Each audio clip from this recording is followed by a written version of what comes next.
Evo i sljedećeg pitanja, kako jedan običan vjernik ovdje kod nas da se odbrani od vike i buke neobrazovanih političara koji govoreći o crkvi remete iskonski mir vjernih? Pa svako od nas je dužan da se moli Bogu i za naše političare. Dakle, i uvijek je crkva se molila za one koji su na vlasti. Zaista i treba se za njih moliti.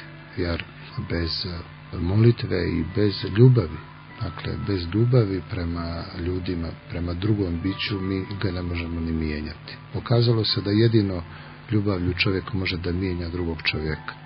Tako i čovjeka na vlasti. Ljudi mogu da budu imuni na ovo ili na ono, ali na ljubav niko nije imun. Nikad mu pokažete pažnju i ljubav i kad on vidi da vi na neki način ga uvažavate, da ga volite, da ga, što kaže, imate u svom srcu, onda će i onda se mijenja.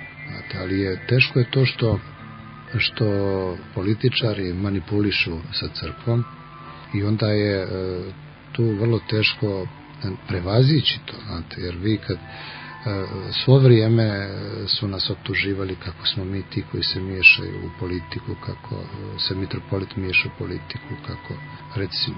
A onda dok je trajao referendumski proces, ajde, navodno stalno su izjavljivali kako su zadovoljni, kako se mitropolija Crnogorsko-Primorska ne miješa u referendumski proces i tako. I šta smo dobili posle toga? Oni dobili smo i prije i posle toga da se oni miješaju unutrašnje stvari crkve i ruše to ustavno načelo odvojenosti crkve i države. Ali jedna stvar, odnos prema politici, političkoj eliti i konceptu koji ima jedna politička struktura, a drugi je odnos prema tim ljudima pojedinačno, koji zaista mora biti odnos ljubavi hrišćanski.